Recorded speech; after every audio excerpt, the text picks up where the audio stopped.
करीब 3 साल बाद अंजलि और अमित की मुलाकात शॉपिंग सेंटर में हो गई तो दोनों एक दूसरे का हाल जानने के लिए एक रेस्तरां में जाकर बैठ गए। यह जानकर कि अमित ने पिछले साल शादी कर ली है, अंजलि उसे छेड़ने से नहीं चूकी। मैं बिना पूछे बता सकती हूँ कि वह नौकरी नहीं करती है। मेरा अंदाज़ा ठीक है। हाँ, वह घर में रहकर बहुत ही खुश है। अंजलि अमित ने मुस्कुराते हुए जवाब दिया। और वह तुमसे लड़ती झगड़ती भी नहीं है ना?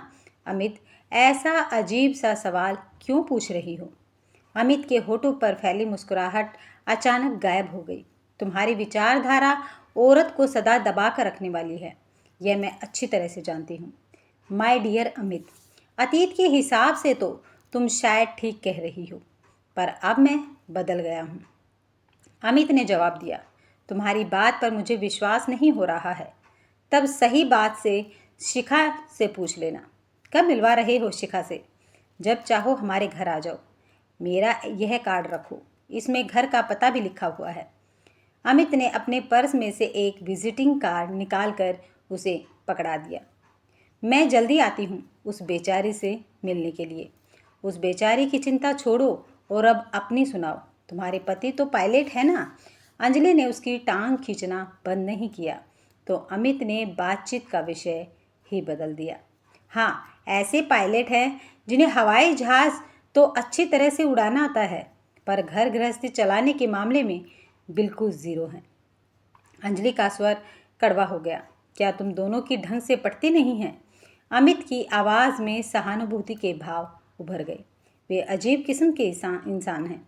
अमित, मैं पास होती हूँ तो मेरी कदर नहीं करते। जब मैं नाराज़ होकर मायके चली जाती हूँ तो मुझे वापस बुलाने के लिए खूब गिड़गिड़ाते हैं। तुम्हें अपने दिल की एक बात सच सच मैं बता देती हूँ। हाँ बताओ। मुझे मनपसंद जीवन साथी नहीं मिला। अंजलि ने गहरी सांस छोड़ी। मैं तो हमेशा ही कहता था कि तुम्हें मुझसे अच्छा पति कभी मिलेगा ही नहीं, पर तुमने तब मेरी नहीं सुनी। माहौल को हल्का करने के इरादे से अमित ने मजाक किया। मैं भी मानती हूँ कि वह गलती तो मुझसे हो गई। जवाब में अंजलि भी मुस्कुरा उठी। पर तुम्हारी गलती के कारण मेरा तो बड़ा फ़ायदा हो गया। वह कैसे? मुझे शिखा मिल गई। वह ऐसा हीरा है जिसने मेरी ज़िंदगी को खुशहाल बना दिया है। तुमसे शादी तो हो जाती तो आपस में लड़ते झगड़ते ही ज़िंदगी गुजरती। अमित जोर से हंस पड़ा। अमित की हंसी में अंजलि को अपना अपमान नजर आया। उसे लगा कि शिखा की यूं तारीफ करके वह उसकी खिल्ली उड़ा रहा है। उसने मुंह बनाते हुए जवाब दिया। मैं जब शिखा से मिलूंगी तभी इस बात का पता लगेगा कि वह कितनी खुश है तुम्हारे साथ। अपने मुंह मियाँ मिट्ठू बनना तो आसान होता है। मैं इतना अच्छा पति हूँ कि मेरी तारीफ करते करते उसका गला सूख जाएगा। अमित ने ठहाका लगाया तो वह अंजलि को जहर लगने लगा। जलन और अपमान की वजह से अंजलि ज़्यादा देर उसके साथ नहीं बैठी। ज़रूरी काम का बहाना बना उसने कॉफ़ी पीते ही विदा ले ली। अमित जैसे गुस्सेल और शक्की इंसान के साथ कोई लड़की खुश रह ही नहीं सकती। उसे शादी न करने का मेरा फैसला गलत नहीं था। ऐसे विचारों में उलझी अंजलि से ज़्यादा इंतज़ार नहीं हुआ और 2 दिन बाद ही उसने शिखा से उसके घर फ़ोन कर बात की। उसने शिखा से कहा, तुम मुझे जानती नहीं हो शिखा, मैं अमित के कॉलेज की फ्रेंड अंजलि बोल रही हूँ। मुझे परसों ही बताया है अमित ने आपके बारे में। क्या आप आज हमारे घर आ रही हो? शिखा का उत्साहित स्वर अंजलि को अजीब सा लगा। तुम्हारे घर तो मैं अपने पति के साथ किसी दिन आऊँगी, लेकिन आज अगर संभव हो तो तुम मेरे साथ कॉफ़ी पीने किसी पास के रेस्तरां में आ जाओ। इस वक्त तो मेरा निकलना ज़रा, अंजलि ने उसे टोकते हुए कहा। मैं तुमसे कुछ ऐसी बातें करना चाहती हूँ जो तुम्हारे फ़ायदे की साबित होंगी। तब हम मिल लेते हैं, पर अभी नहीं, बल्कि शाम को। कितने बजे और कहाँ? जिस मॉल में तुम अमित से मिली थी उसकी बगल में जो आकाश रेस्टोरेंट है उसी में हम 5:15 बजे मिलते हैं। शिखा, अमित को तुम हमारी होने वाली मुलाकात के बारे में अभी कुछ नहीं बताना, बाद में बताना या न बताना तुम्हारा फैसला होगा। ओके, तो 5:15 बजे हम मिलते हैं। यह कहकर अंजलि ने फ़ोन काट दिया। शाम को रेस्तरां में मुलाकात होने पर पहले कुछ देर दोनों ने एक दूसरे के बारे में हल्की फुल्की जानकारी ली। फिर अंजलि ने अपने मुद्दे पर बात शुरू कर दी। क्या तुम्हें अमित ने बताया कि वह मुझसे प्यार करता था और हम शादी करके साथ जिंदगी बिताने के सपने देखते थे? नहीं, यह तो कभी नहीं बताया। शिखा बड़े ध्यान से उसके चेहरे के हाव भाव को पढ़ रही थी। तब तो यह भी मुझे ही बताना पड़ेगा कि हमारे अलगाव का क्या कारण था। बताइए शिखा। कॉलेज में हम दोनों सदा साथ साथ रहते थे, इसलिए हमारे बीच प्यार का रिश्ता बहुत मजबूत बना रहा। फिर मैंने ऑफिस जाना शुरू कर दिया तो परिस्थितियां बदली और उनके साथ बदल गया।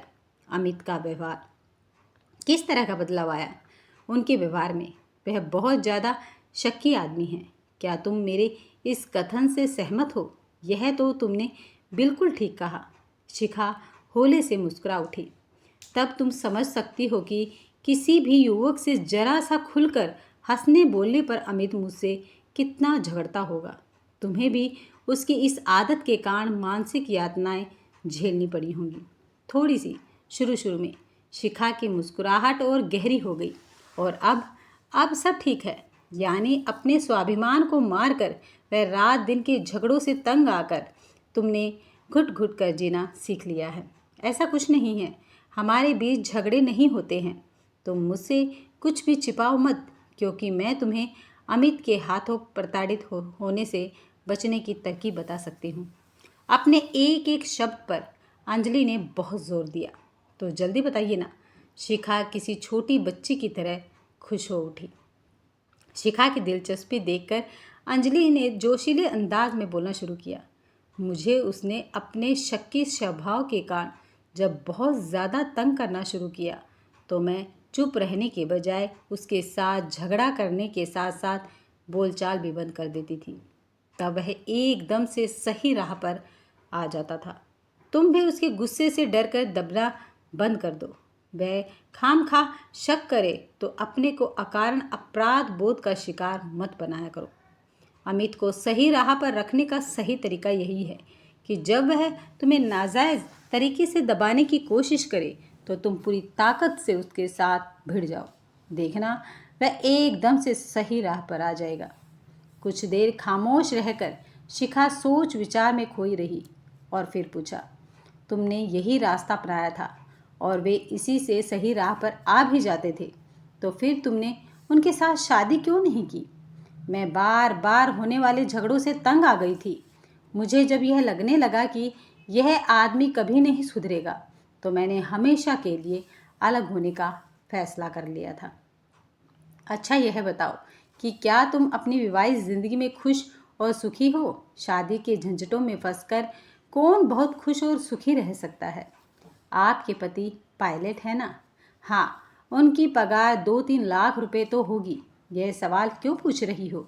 अमित अभी हर महीने 40,000 रुपये कमाने तक ही पहुँचे हैं। मेरे मन में यह विचार उठ रहा है कि कहीं आर्थिक कारणों ने तब तुम्हारा मन बदलने में महत्वपूर्ण भूमिका तो नहीं निभाई थी। मैं तुम्हारी सहायता करने आई हूँ ना, कि अमित से शादी न करने के कारणों का खुलासा करने। अंजलि एकदम से चिढ़ उठी। लेकिन मुझे तुम्हारी किसी भी सहायता की ज़रूरत नहीं है। व्यक्तिगत स्वतंत्रता के नाम पर अपने जीवन साथी से झगड़ने का तुम्हारा सुझाव मुझे बिल्कुल भी बचकाना लगा। अमित जैसे हैं अच्छे हैं और मैं उनके साथ बहुत खुश हूँ। शिखा ने अपने ऊपर से नियंत्रण नहीं खोया और शांत बनी रही। तुम इस छूट के साथ जीना चाहती हो तो तुम्हारी मर्जी। अंजलि नाराज होकर बोली। शिखा ने अपने मोबाइल में समय देखा और बोली, करीब 10 मिनट बाद अमित मुझे लेने यहाँ पर आएंगे। तब तक हम किसी और विषय पर बात करते हैं। मेरे मना करने पर भी तुमने हमारी इस मुलाकात के बारे में उसे क्यों बताया? अंजलि की आंखों में अब गुस्से के भाव नजर आ रहे थे। मैं उनसे कुछ नहीं छिपाती हूँ। आज शक्की स्वभाव वाले अमित को मुझ पर पूरा विश्वास है तो उसके पीछे मेरी उन्हें सब कुछ बता देने की आदत से ही। क्या तुम उसे हमारे बीच हुई बातों की भी सारी जानकारी दे दोगी? हाँ, पर इस ढंग से नहीं कि तुम्हारी छवि खराब हो और तुम उनकी नज़रों में गिर जाओ। Thank you. मुझे लग रहा है कि मैंने तुम्हारी सहायता करने की पहल करके शायद समझदारी नहीं दिखाई है। मैं चलती हूँ। अंजलि जाने को उठकर खड़ी हुई। अमित से नहीं मिलोगी? नहीं, गुड बाय। पत्नी को पति का दिल वह विश्वास जीतने के लिए अगर पति के सामने झुककर भी जीना पड़े तो इसमें कोई बुराई नहीं है। अंजलि, मुझे ये लेक्चर क्यों दे रही हो? मैं लेक्चर नहीं दे रही हूँ, पर इंसान को अपनी समझ में आई कोई भी अच्छी बात दूसरों से बांट लेनी चाहिए। अपने पति के साथ तुम हमारे घर ज़रूर आना। कोशिश करूँगी, रुखाई से जवाब देकर अंजलि तेज़ कदमों से चल पड़ी। अपनी बातों का जो असर वह शिखा पर देखना चाह रही थी वह उसे नज़र नहीं आया था। शक्की अमित को उसने कभी यही सोचकर रिजेक्ट कर दिया था कि वह अच्छा पति साबित नहीं होगा। शिखा उसके साथ शादी के सुखी और संतुष्ट है, यह बात उसे हजम नहीं हो रही थी। उसके साथ अपनी तुलना कर रही अंजलि के मन में खींच व गुस्से के भाव पल पल बढ़ते ही जा रहे थे। घर लौटते समय अंजलि के मन में बेचैनी बढ़ती जा रही थी। उसे पहली बार एहसास हुआ कि केवल पैसा और बड़ा जीवन साथी चुन लेना ही सुखी विवाह की गारंटी नहीं होता। दूसरी ओर शिखा ने अपने धैर्य, विश्वास और समझदारी से अमित के स्वभाव को भी बदल दिया था।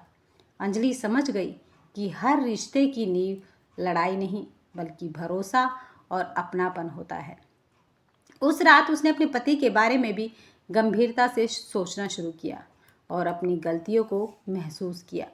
धीरे धीरे उसके मन का गुस्सा और जलन कम होने लगी। उसे यह सीख मिल गई कि दूसरों के रिश्तों में जहर घोलने से कभी किसी को सच्ची खुशी नहीं मिलती है। सच्चा सुख वही पाता है जो रिश्तों को अहंकार नहीं बल्कि प्रेम और विश्वास से निभाता है। अगर आपको ये कहानी पसंद आई है तो वीडियो को लाइक, शेयर और चैनल को सब्सक्राइब करना मत भूलिए।